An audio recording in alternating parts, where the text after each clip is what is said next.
और उसके बाद वो जंगल एक बार फिर से सुमन की चीखों से गूंज उठा। लेकिन आज की रात सुमन की चीखों को सुनने वाला वहां पर कोई भी नहीं था। अगर वहां पर कोई मौजूद था तो बस हरिया, जो कि अब एक भेड़िए में बदल चुका था। सुमन के बालों को पकड़कर घसीटते हुए वो जंगल के बीचों बीच एक जगह पर ले जा रहा था। अगली सुबह गांव में। अरे भाई, पता नहीं क्या बात है, अपने गांव का हरिया किसान और उसकी पत्नी सुमन दोनों गायब हैं। दोनों का कोई अता पता नहीं। अरे कैसी बातें कर रहे हो भाई, ये कब हुआ है? अरे पूरे गांव में खबर फैली पड़ी है। कल रात को दोनों खेत की तरफ जा रहे थे, लेकिन लौटकर आए ही नहीं। तो हो सकता है अपने खेत पर होंगे। पूरा गांव ढूंढ कर आया है भाई। जानते हो क्या मिला वहां पर? क्या हुआ भाई? क्या मिला? बताओ हमें, क्या मिला? अरे हरिया की पत्नी सुमन के कपड़े पड़े हुए थे। शरीर का एक एक कपड़ा फटा हुआ झोपड़ी के बाहर पड़ा था, लेकिन दोनों पति पत्नी का कोई पता ठिकाना नहीं था। अरे भाई, लेकिन उसका जो दोस्त है ना रामू किसान, उससे पता करके आते हैं ना। अब तक तो दोनों साथ ही खेत पर जाया करते थे। हाँ, हमें उसके घर जाना चाहिए भाई। चलो चलो वहाँ चलते हैं, चलो। वो सारे लोग रामू के घर पर पहुंचते हैं। रामू अपने घर के बाहर बैठकर हुक्का पी रहा था। आज सारे के सारे लोग टोली बनाकर मेरे घर क्यों आ रहे हैं? क्या कोई मर गया क्या भाई? अरे कैसी बातें कर रहे हो? तुम्हारा सबसे अच्छा दोस्त हरिया और उसकी पत्नी गायब है और तुम यहाँ बैठकर हुक्का पिए जा रहे हो हैं? रामू ने अजीब सी नजरों से उन सब गांव वालों की तरफ देखा, जिसकी वजह से वो लोग एक बार के लिए डर गए। गायब है? अरे गायब नहीं है, मुक्ति मिल गई है। उन दोनों को मुक्ति मिली है। इस दुनिया में आकर हर इंसान पाप करता है और उसे उसके पापों के लिए मुक्ति मिलना बहुत जरूरी है। अरे ये कैसी बहकी बहकी बातें कर रहे हो भाई, हैं? और इसका चेहरा अजीब सा क्यों लग रहा है? लगता है दोस्त के मरने का गम बैठ गया है। पागल हो गया है शायद ये पागल। ये बात सुनते ही रामू चीख कर जोर से चिल्लाते हुए कहता है, पागल मैं नहीं हूँ, पागल तुम सब हो। और ये शैतानी जंगल अब तुम में से किसी को नहीं छोड़ने वाला, सबको खा जाएगा। याद रखना मेरी बात। शैतानी जंगल? कैसा शैतानी जंगल? लगता है रामू पागल हो चुका है। हमें यहाँ से चलना चाहिए भाई। चलो चलो चलो। तभी रामू की पत्नी बाहर आती है। नहीं, आप लोग इनकी बात का बुरा मत मानिए। 2 दिन पहले हरिया के साथ खेत पर गए थे। जब से वहाँ से आए हैं तब से ऐसी ही बातें कर रहे हैं। भगवान जाने ऐसा क्या देख लिया उन्होंने, खेत में कुछ भी बड़बड़ाते रहते हैं। लेकिन गांव के लोगों ने कमला की कोई बात नहीं सुनी और वो सब वहां से चले गए। रात अब धीरे धीरे ढलने लगी थी। तभी अचानक किसी ने धीमी सी आवाज में रामू को पुकारा। रामू, आ जाओ, मैं तुम्हारा इंतजार कर रहा हूँ। और सुनो, अपनी पत्नी को साथ लेकर आना, नहीं तो काम अधूरा रह जाएगा। ये आवाज सुनते ही रामू के चेहरे पर शैतानी मुस्कुराहट आ जाती है। वो धीमे कदमों से अपने घर के अंदर आता है। क्या हुआ? तबीयत ठीक है ना अब आपकी? मैं तुझे अपने साथ खेत पर ले जाने आया हूँ, चल। मैं तुम्हारे साथ कहीं नहीं जाने वाली।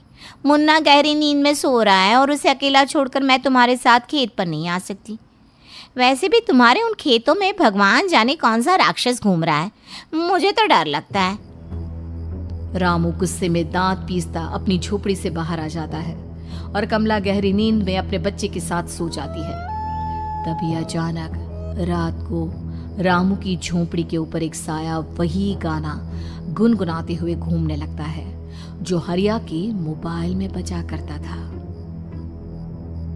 मैं मौत हूँ, मौत हूँ, मौत जो बसरी है चारों ओर, जो आएगी कहीं से भी निगल जाएगी सबको। मैं मौत हूँ, मौत, अब मैं छोड़ूंगी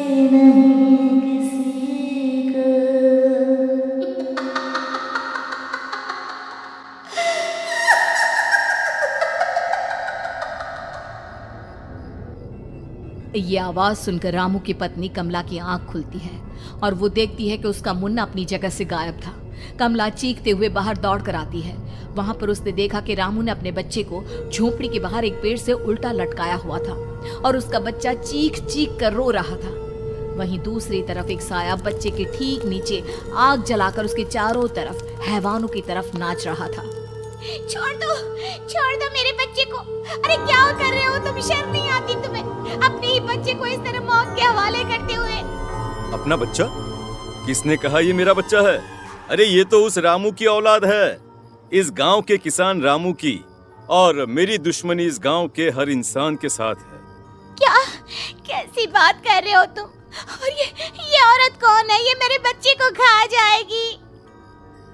तभी अचानक से उस साया ने एक बेहद खतरनाक दिखने वाली औरत का रूप ले लिया और उसकी आंखों से आग निकल रही थी। सही पहचाना तूने, मैं तेरे बच्चे को खा जाऊंगी। अगर तू अपनी इस हैवान पति रामू के साथ जंगल नहीं आई तो मैं तेरे बच्चे को खा जाऊंगी। लेकिन क्यों? आखिर क्या चाहती हो तुम मुझसे? मुझे जंगल क्यों ले जाना चाहती हो? औरत बुरी तरह से ठहाके मार मार कर जोर जोर से हंसने लगी और साथ में रामू भी। ये तो तुझे वहाँ चलने के बाद ही पता चलेगा ना। अगर तू नहीं आई तो थोड़ी देर में तेरा ये बच्चा आग में जलकर मर जाएगा। चल जल्दी। नहीं, मेरे बच्चे को छोड़ दो। तुम जहाँ कहोगे मैं तुम्हारे साथ चलने के लिए तैयार हूँ। और उसके बाद उस बच्चे को झोपड़ी में लिटाकर आगे आगे वो साया चल रहा था और उसके पीछे पीछे रामू अपनी पत्नी के बाल पकड़कर उसे घसीटते हुए जंगल की तरफ ले गया। जंगल में जाने के बाद, कितनी खूबसूरत हो तुम। आज की रात बस तुम और मैं एक दूसरे के साथ रहेंगे। मुझे तुमसे बहुत डर लग रहा है। तुम्हें क्या हो गया है? तुम तो बिल्कुल ठीक थे। वो होगा जो हमारे बीच होना चाहिए। तो आओ अपने आप को मेरे हवाले कर दो। कमला ने डर की वजह से अपनी दोनों आंखें कसकर बंद कर ली थी। रामू ने बुरी तरह से चीख कर कमला से कहा, आंखें खोलो अपनी और मेरी तरफ देखो। कमला ने जैसे ही अपनी आंखें खोली उसने देखा कि रामू एक खतरनाक खूनी हैवान में बदल चुका था। कौन हो तुम? जाने दो मुझे। क्या चाहते हो मुझसे? वही जो एक आदमी एक औरत से चाहता है। मैं तुम्हारा पति रामू नहीं, बल्कि इस जंगल का एक भेड़िया हूँ, और आज की रात तुम्हारे खून से अपनी प्यास बुझा जाऊं। और उसके बाद वो जंगल कमला की दर्दनाक चीखों से गूंज उठा। अगली सुबह कमला के कपड़े भी जंगल में उसी तरह पाए गए जैसे कि सुमन के पाए गए थे। इस घटना के बाद पूरे गांव में दहशत का माहौल था। अपने माँ बाप की मौत और गांव में हो रहे इस तरह की घटनाओं की खबर सुनकर किशन शहर से गांव लौट आया था। अपने माँ बाप की बेदर्द मौत की वजह से वो बहुत परेशान था। तभी अचानक उसे अपने घर में खाट के नीचे पड़ा हुआ वो मोबाइल फोन मिला जो उसने अपने पापा हरिया को गिफ्ट किया था। अरे कितने प्यार से पापा के लिए मोबाइल फोन लेकर आया था। इसे एक दिन भी काम में नहीं ले पाए। और आखिर कौन है जो गांव में इस तरह की हत्याएं कर रहा है? क्या है इन सब के पीछे? क्या है? मुझे पता करना ही होगा, वरना एक दिन पूरा का पूरा गांव खाली हो जाएगा। इस गांव में एक भी जिंदा इंसान नहीं बचेगा।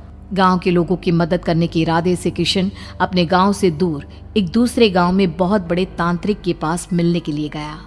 तांत्रिक बाबा, अब आप ही कुछ उपाय बता सकते हैं। भगवान जाने हमारे गांव को किसकी नजर लग गई है।